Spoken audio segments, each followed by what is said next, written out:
About 1977, I decided to have a look at the Koran. I never met a Muslim. I lived 100 kilometers from the nearest Muslim. See, what interested me was what non-Muslims said about Muhammad. There are books and books written about Muhammad that tell you, one thing we know for sure about this man, he had an outside source of information. One book I've got says the Koran was written by a committee,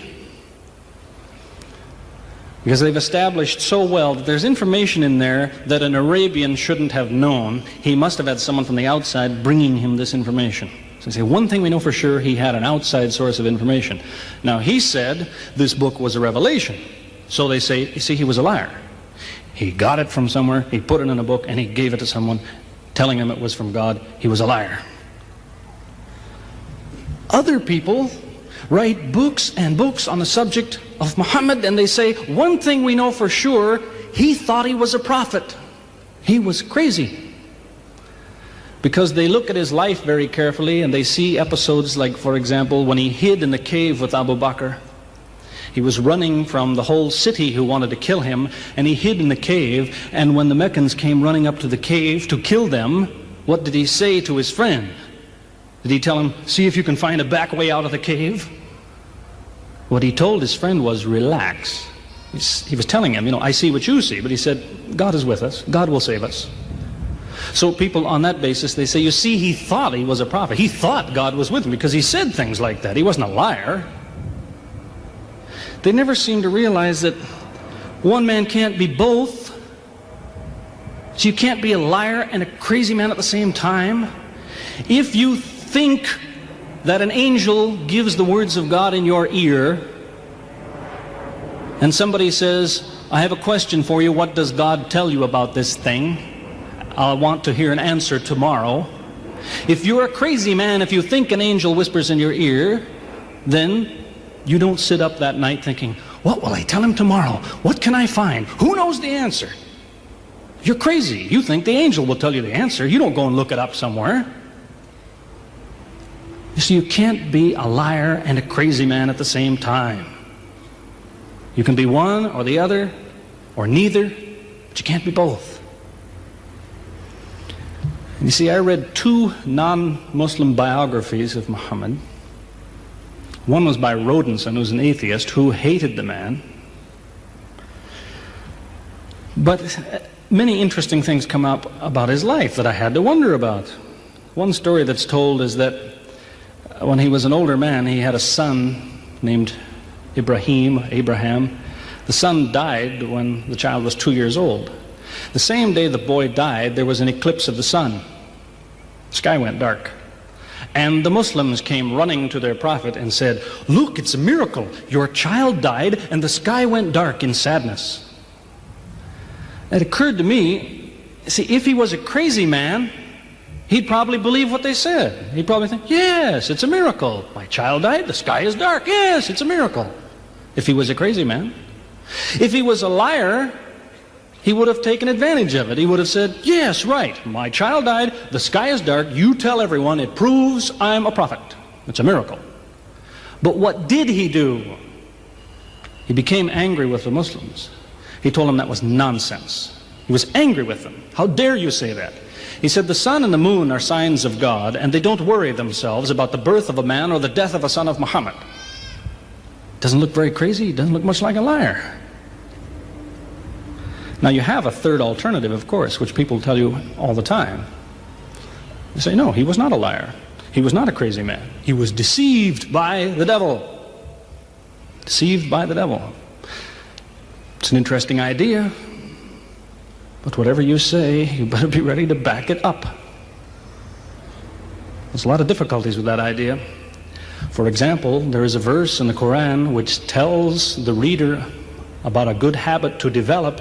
It tells him, before you read this book, always say, A'udhu billahi minash shaitani rajim, which means, I take refuge in God from Satan the rejected. Is this Satan who wrote this? Who said, before you read my book, ask God to save you from me? Is that Satan who wrote that? As Jesus said, if Satan is divided against himself, then his kingdom will fall. He's fighting against his own interests. So let me finish with a story that illustrates a point. As I said, there's many theories and many explanations around. Many explanations. But an explanation, something somebody tells you, is just so much air coming out of his mouth unless he has proof and unless he offers you something that you can use to falsify it. You see, there's many theories of how do the planets go around the sun and how do the stars burn and all the rest of it. Many theories.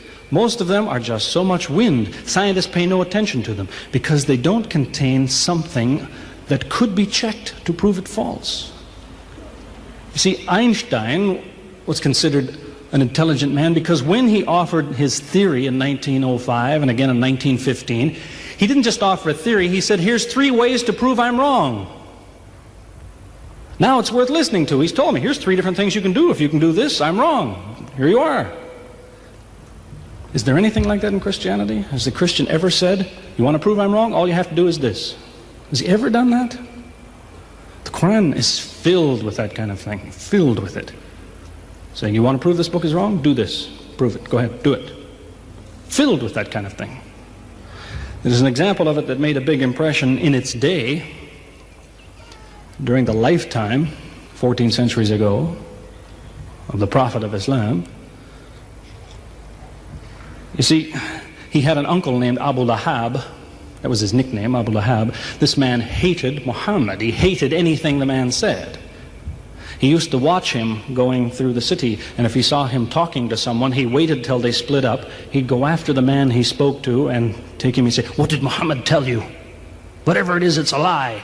Did he tell you day? It's night. Did he say black? It's white.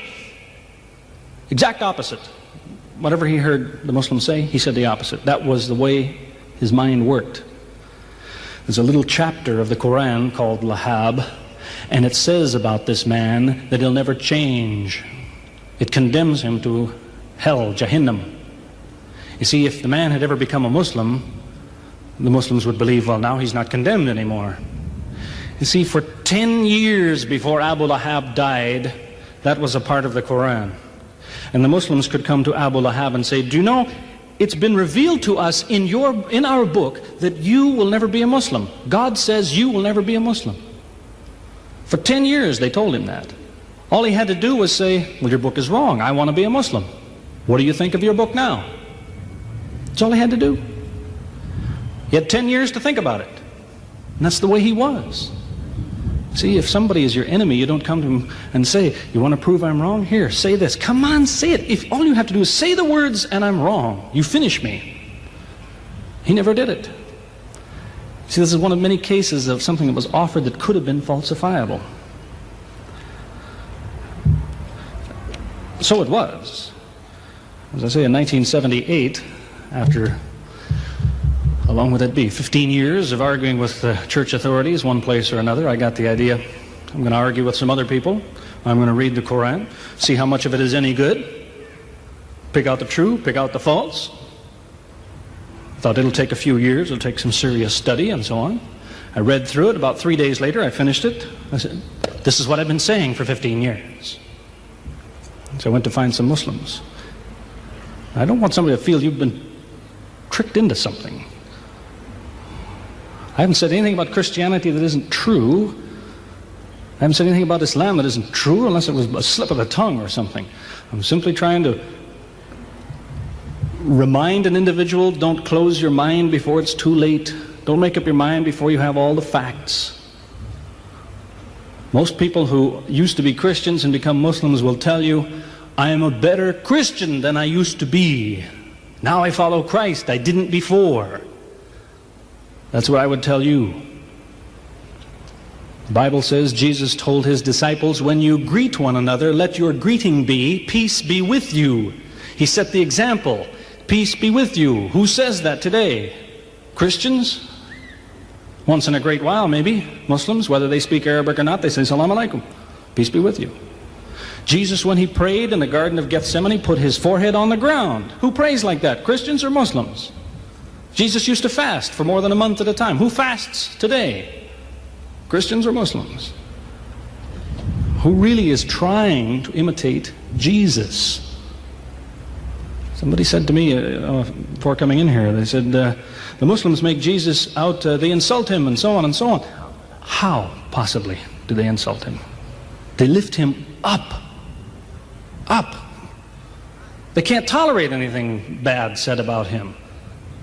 They would just as quickly tell you that, you know, they say Muhammad Rasulullah means Muhammad is the messenger of God. They will just as quickly say Isa, Jesus, Isa, Rasulullah, no problem.